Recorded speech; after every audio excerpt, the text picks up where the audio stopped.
ಇವತ್ತು ನಾವು ಇತ್ತೀಚೆಗೆ ಸದ್ದು ಮಾಡುತ್ತಿರುವ ತಮಿಳು ಸಿನಿಮಾ ಮಿಡಲ್ ಕ್ಲಾಸ್ ಬಗ್ಗೆ ಮಾತಾಡೋಣ. ಈ ಸಿನಿಮಾ ಈಗ Zee5ನಲ್ಲಿ ರಿಲೀಸ್ ಆಗಿದೆ.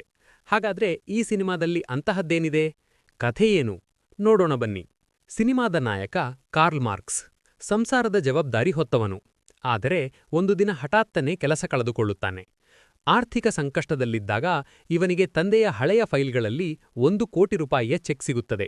ಒಬ್ಬ ಉದ್ಯಮಿ ಇವನ ತಂದೆಯ ಸಹಾಯಕ್ಕೆ ಪ್ರತಿಯಾಗಿ ಆ ಚೆಕ್ ಕೊಟ್ಟಿರುತ್ತಾನೆ.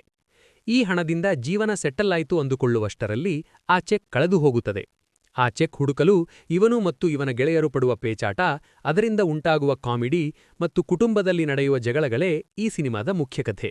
ಪ್ಲಸ್ ಪಾಯಿಂಟ್ಸ್: ಮುನಿಷ್ಕಾಂತ್ ಅವರು ಒಬ್ಬ ಅಸಹಾಯಕ ಮಧ್ಯಮ ವರ್ಗದ ತಂದೆಯಾಗಿ ತುಂಬಾ ಚೆನ್ನಾಗಿ ನಟಿಸಿದ್ದಾರೆ.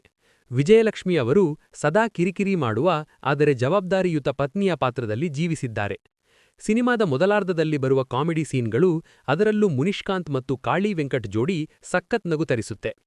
ಮಧ್ಯಮ ವರ್ಗದವರು ಸಣ್ಣ ಸಣ್ಣ ಹಣಕ್ಕಾಗಿ ಎಷ್ಟು ಪರದಾಡುತ್ತಾರೆ ಮತ್ತು ಅವರ ಕನಸುಗಳು ಹೇಗಿರುತ್ತವೆ ಅನ್ನೋದನ್ನ ಸಿನಿಮಾ ಹೃದಯಸ್ಪರ್ಶಿಯಾಗಿ ತೋರಿಸುತ್ತೆ.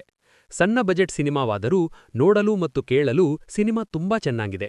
ಮೈನಸ್ ಪಾಯಿಂಟ್ಸ್: ಸಿನಿಮಾದ ಕೊನೆಯಲ್ಲಿ ಕಥೆ ಸ್ವಲ್ಪ ಎಳೆದಂತೆ ಅನ್ನಿಸುತ್ತೆ. ಆ ಚೆಕ್ ಹುಡುಕುವ ದೃಶ್ಯಗಳು ಇನ್ನೂ ಸ್ವಲ್ಪ ವೇಗವಾಗಿ ಇರಬಹುದಿತ್ತು.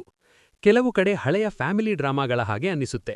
ನೀವು ಯಾವುದೇ ಅಬ್ಬರವಿಲ್ಲದ ಕುಟುಂಬದ ಜೊತೆ ಕುಳಿತು ನೋಡುವಂತಹ ಒಂದು ನೀಟ್ ಸಿನಿಮಾ ಹುಡುಕುತ್ತಿದ್ದರೆ ಮಿಡಲ್ ಕ್ಲಾಸ್ ಬೆಸ್ಟ್ ಆಪ್ಷನ್.